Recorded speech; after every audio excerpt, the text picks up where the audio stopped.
Hey going folks, I'm about to do a demo on this really beautiful record made by Musima in Germany. They started making these in the 50s, throughout the 60s and the 70s, believe it or not. And this is an early 70s one. I believe it's a 71, but these are absolutely stunning guitars. Just quickly, it's got a solid maple book matched back, which is really beautiful. A 5-piece maple neck with a truss rod, which is really important for these German guitars because the neck's notorious for bowing if you don't have a truss rod in your guitar. It's got a solid spruce top. Everywhere I've read says that it's a pine top, but I'm pretty sure looking at it, it's actually solid spruce. And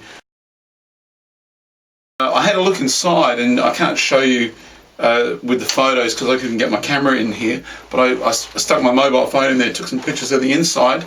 It's got a oil-filled paper capacitor, original one, and these pickups are single coils. They're called Cemento pickups. I think they were made in Italy, but these later ones I think are actually made by DeArmond. I could be wrong, but they sound like DeArmond pickups, which is incredibly great for what I need. They've got these fabulous cat's-eye sound holes, which is another plus to the guitar. They're made almost like a violin, very solidly made. It's got a ebony fretboard. The only thing that they really change on this model is the Record, which is the top of their range Musima, is the position markers. Some had double markers at the 12th fret. Some were missing a marker at the 1st fret that you don't really need. You know that's the 1st fret. But this one has they're not actually mother of pearl. They're plastic, but still they look great.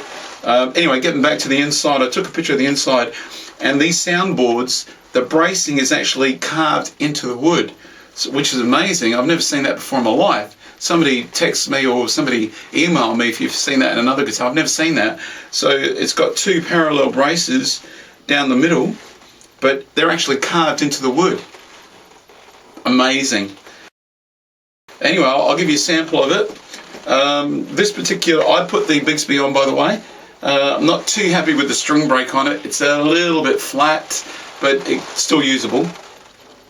This toggle switch is all original. This position is the neck. This position is both the pickups.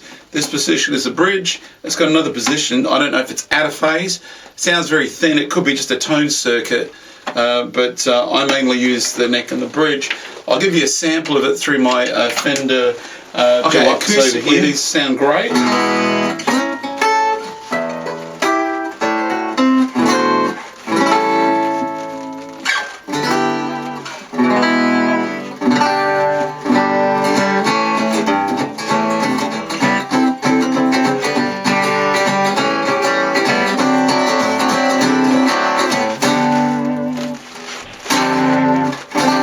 Through the amp, these pickups are pretty amazing. This is the neck pickup.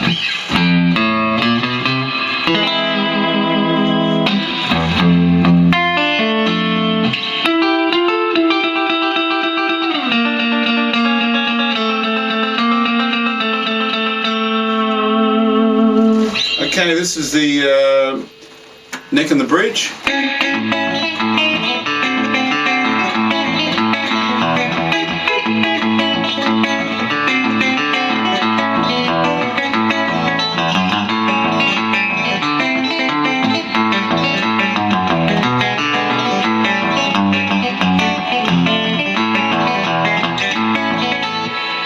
Okay, and this is the bridge. You can do some shadows with this as well.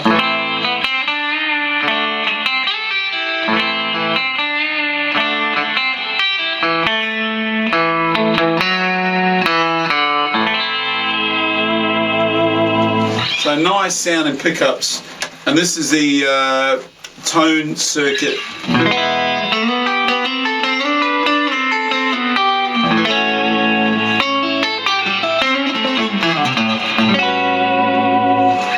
be out of phase, could be just a different tone. This is the other position of the two pickups. A little bit more output. But great for rockabilly, so you get a really nice...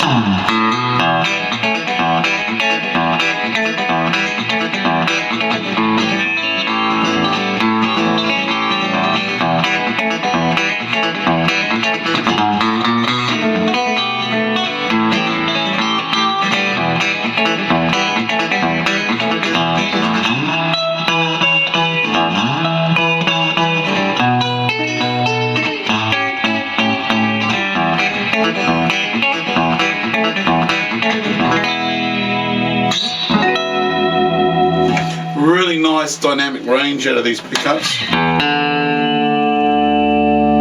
heard this before.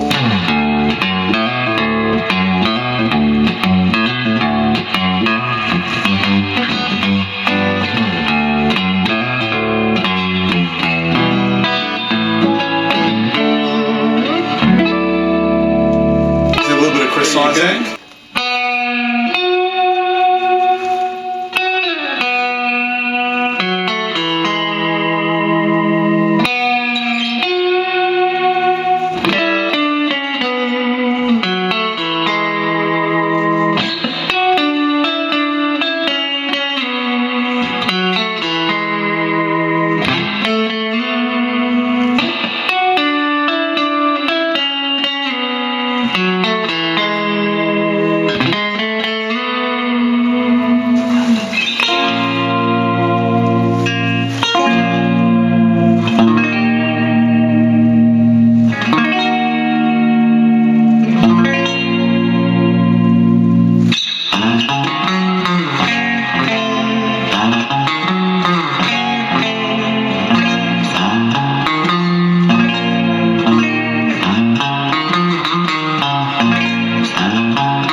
So great rockabilly guitar. You can use it for jazz, of course. Remember, I stuck this Bixby on. It's a B11. I thought it'd be a little bit shallower than the B6, but you can use a B6 on it too. Alternatively, I would buy a Hofner vibrato. You can't buy them. I was just a little bit eager to get this thing here so I could use it, but great guitar. You've heard the pickups now. Summito pickups. I believe that these ones, because they look very similar to Dynasonics, and they got that nice Dynasonic twang that no other pickup will give you, you know.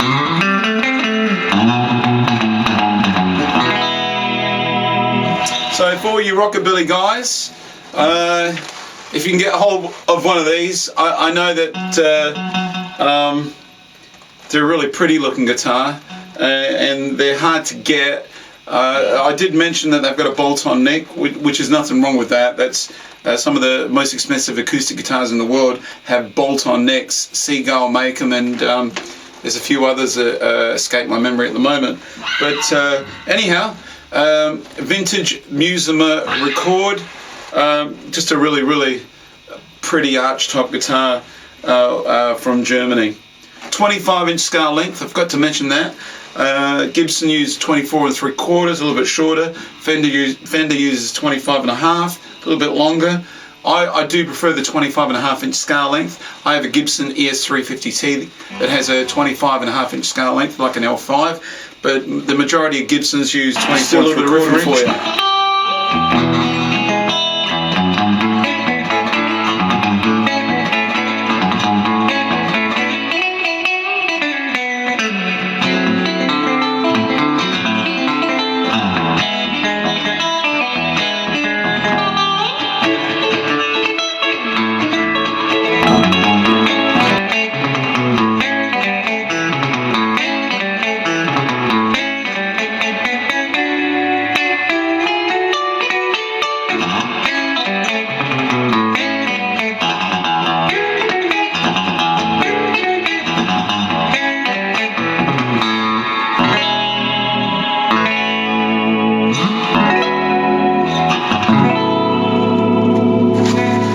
Take care. See you soon.